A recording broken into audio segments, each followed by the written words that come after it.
पुण्यामधून एक धक्कादायक आणि क्रूरतेचा कळस गाठणारी घटना घडली।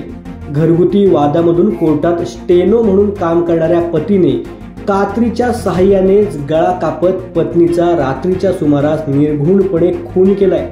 खून केल्यावर पती तेवढ्यावरच शांत न राहता खुनाचा व्हिडिओ करून तो सोशल मीडियावरती देखील त्याने व्हायरल केलाय। ज्योती शिवदास गीते असं खून झालेल्या पत्नीचं नाव आहे। लक्ष्मी होती माझ्यासाठी, पण ही मला मारायचा प्रयत्न केला हे मला फार उशिरा कळालं। तिचे लक्षण तर बरोबर नव्हते। मी काय करणार, मी माणूसच आहे। मला संरक्षणासाठी मला वाईट करायची वेळ आली। माझी इच्छा नव्हती हिला मारावं किंवा काही करावं म्हणून।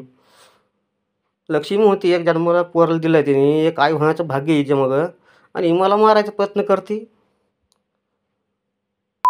बाई होती हिचे भाऊ, तो पांडुरंग आघाव, शेषराव सानप, माझा मेवना, हे पांडुरंग आघावने त्यांनी लई शाळा केलेली आहे। आमच्या गावामधलं बी एक घर आहे, त्यांनी बी मला मारायचा प्रयत्न केला। हाय ते विठ्ठल आगावाचं, ते बी काय कमी नसन। आणि मला त्याच्यामुळं माझ्या संरक्षणासाठी मला हिचं मारावं लागलं। मी त्या पोराचं भविष्य बघण्यासाठी केलं सगळं।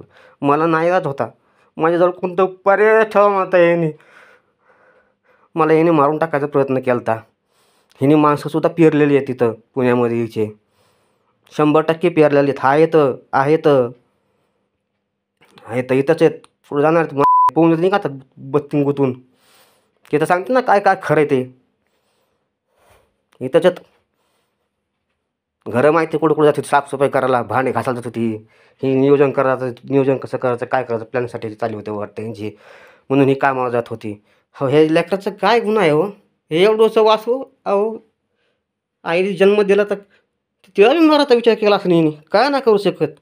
खानदानात पिटवून हेच करू केला असेल ना। पुन्हा मी बोलतोय बाळा, मग नागा असतो मला करावं लागलं। काय करू आता, नळ कोडं पडलंय माझं नळ। मी शिवदास तुकाराम गीते, मला मारायचा प्रयत्न केला याने। ही धक्कादायक घटना बुधवारी पहाटेच्या सुमारास घडली। सध्या चंदननगर पोलिसांनी शिवदास तुकाराम गीते ह्याला अटक केली असून एक क्रूरतेचा कळस त्याने गाठल्याचं पाहायला मिळते। आपल्या मुलासमोरच पतीने पत्नीचा गळा कात्रीच्या सहाय्याने कापल्यामुळे आता सर्वत्र चिंतेचं आणि संतापाचं वातावरण पसरल्याचं पाहायला मिळते। पुणे ह्या घटनेमुळे पुरतं हादरून गेले। आपली प्रॉपर्टी हडपण्याचा आपल्या पत्नीचा प्रयत्न आहे, यात संशयावरून ज्योतीचा खून झाल्याची माहिती पोलीस तपासात पुढे आली।